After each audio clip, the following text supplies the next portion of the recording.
Hello, everyone, and welcome to Homeschooling with Hera. Hope you all are doing great. In today's video, I will share with you the lesson plan to teach creative writing or the way how you can begin your creative writing classes if you have taken that training but you are still confused with what to do.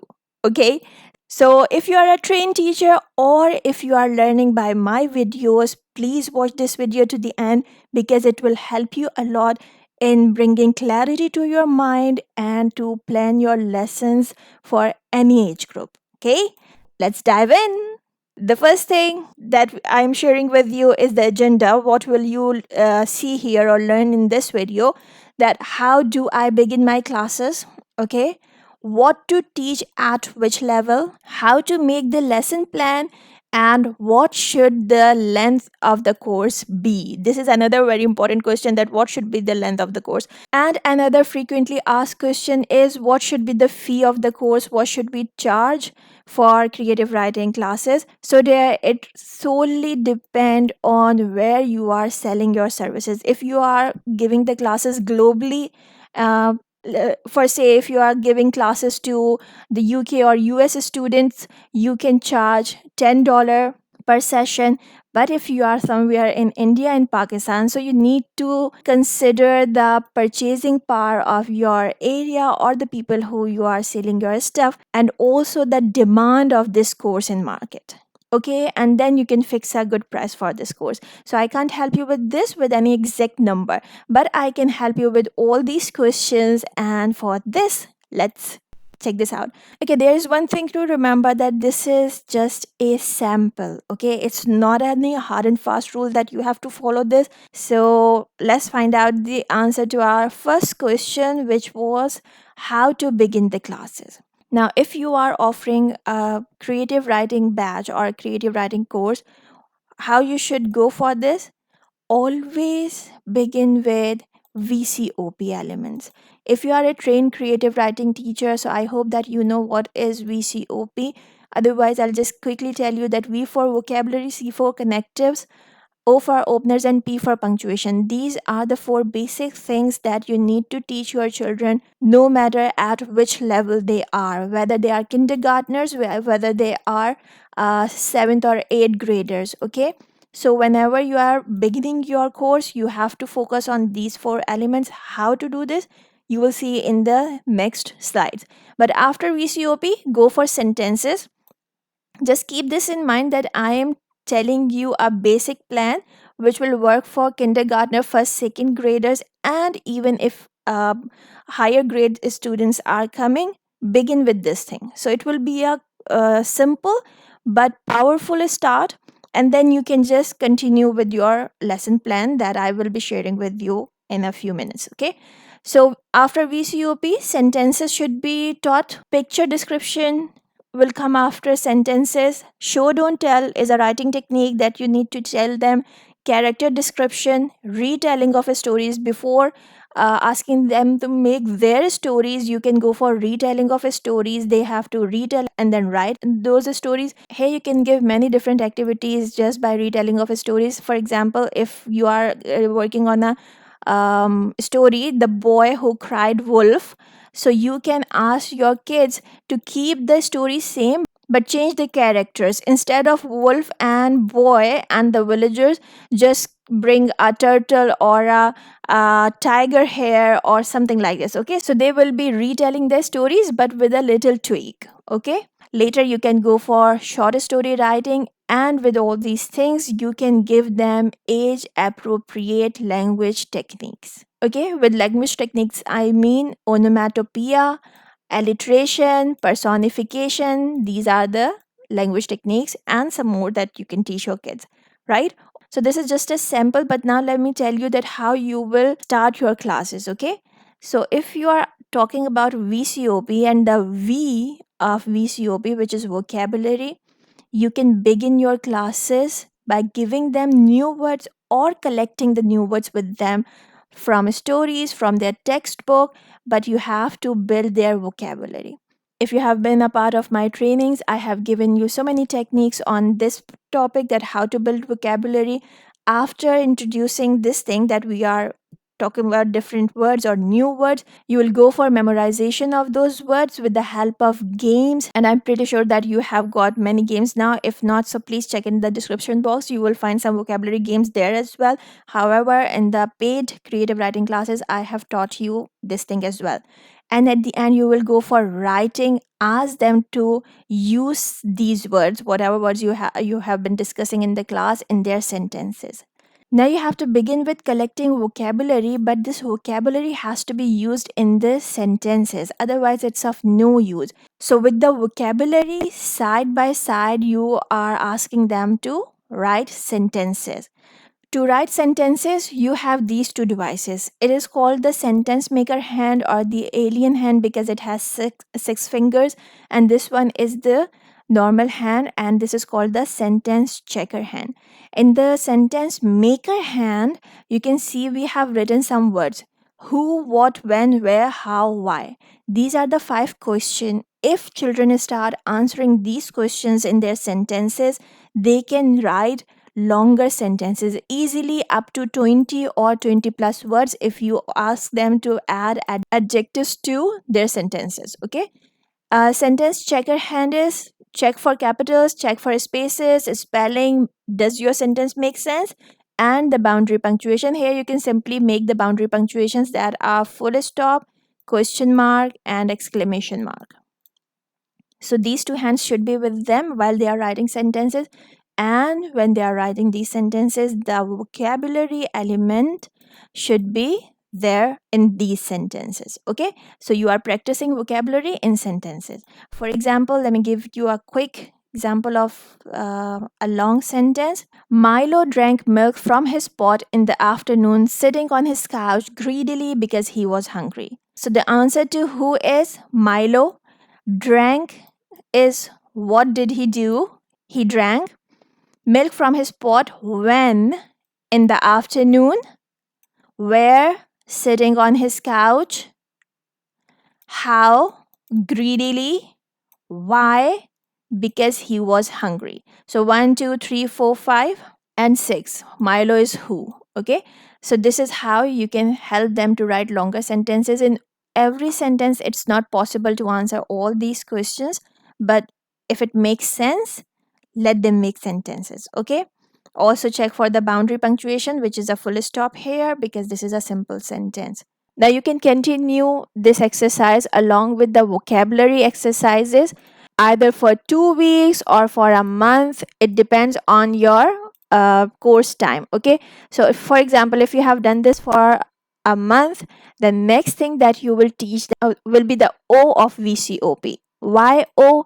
Because it's easier to teach O after vocabulary. They are already making sentences, so you need to tell them that do not open your sentences with the same boring openers like I saw or he or she or it. You have to explain that what are openers and why they should not use the same openers again and again. You have to play games with them to reinforce this concept, and at the end they have to use different sentence opener in their sentences.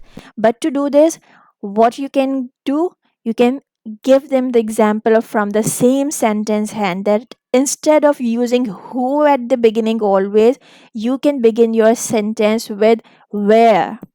Sitting on his couch, instead of beginning with Milo who was who, you can say the place.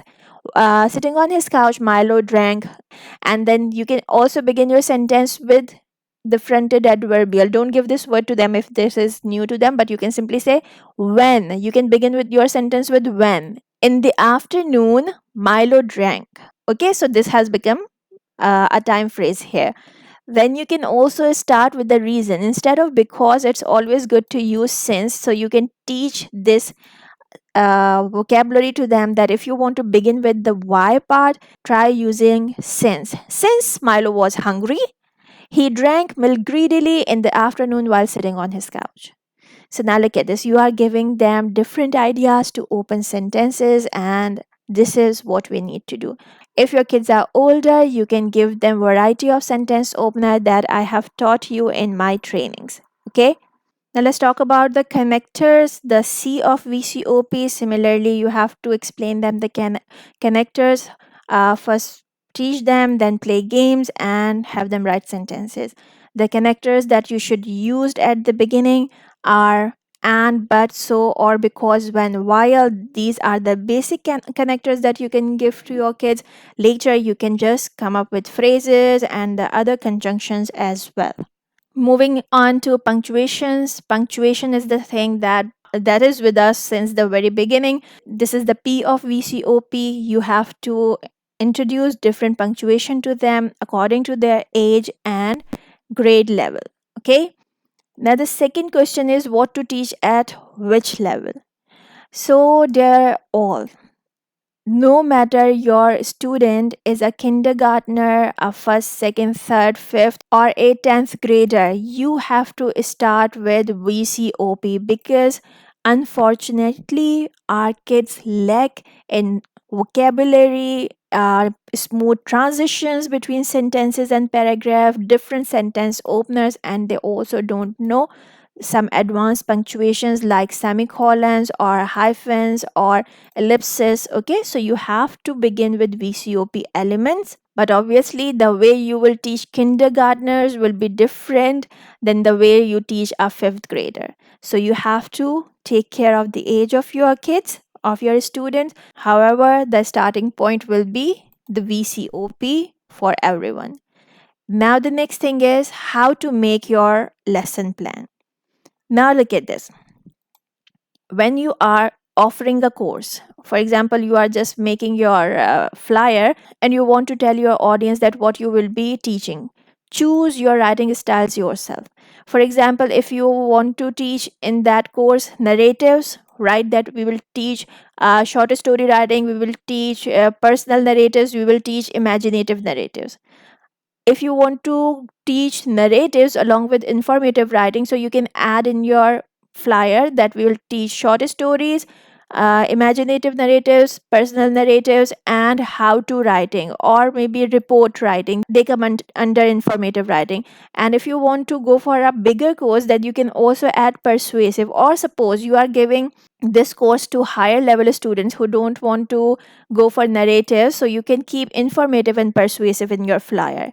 It depends. Okay, it depends to who you are offering. If you are offering a general course for creative writing, I would suggest you begin with narratives and follow the same lesson plan because this is the easiest way to begin with, right? But if you think that your students, or you are getting students from higher grade who needs to learn report writing or review writing, so you can choose these writing styles and start teaching them these.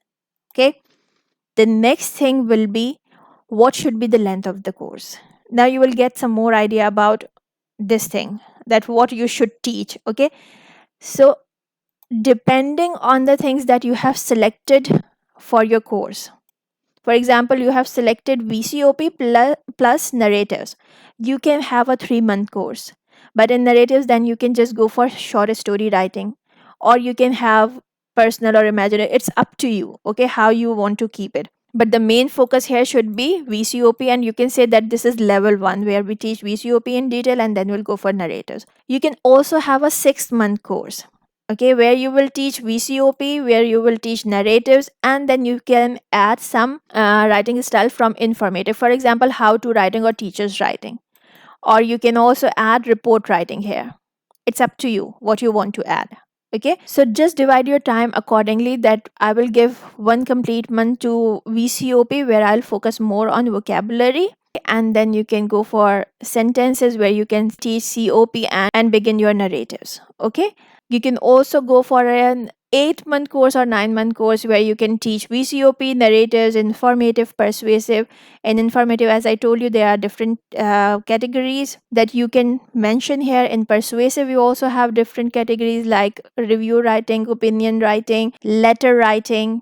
So you can mention that what you are going to teach in 9 months. And if you want to continue your course for the whole year, you can just keep adding different writing styles. This is how you can plan your course. But if you are a new teacher, go with the basic thing. Keep a 3-month course, 3 classes a week, and teach them VCOP plus narratives. So it will be easier for them. And when you're teaching VCOP plus narratives, you have to follow this complete thing. Okay, to come to narratives, look at this. We are also including some picture description, show don't tell, character description, and this is how you will go to story writing. Okay, let me quickly tell you about the language techniques. If you want to teach language techniques, so begin with similes and metaphors.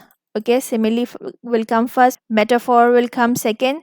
Then you can go for onomatopoeia, alliteration, personification. There are some other language techniques for higher grades like sibilance, hyperbole, imagery. All these things can be taught to higher grade students, but here you can begin with this pattern, right? So I hope that you have got some idea about how to begin your course. But remember, dear all, unless you start doing something, you will never get clarity. Once you start teaching, you will get the confidence. Yes, I can do this. Now let's move forward. Let's take another further step. Okay, so give it a try.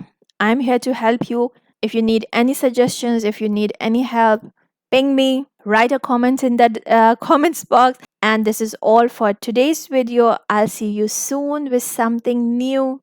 Take care. Bye for now. And don't forget to make it a great day. Bye.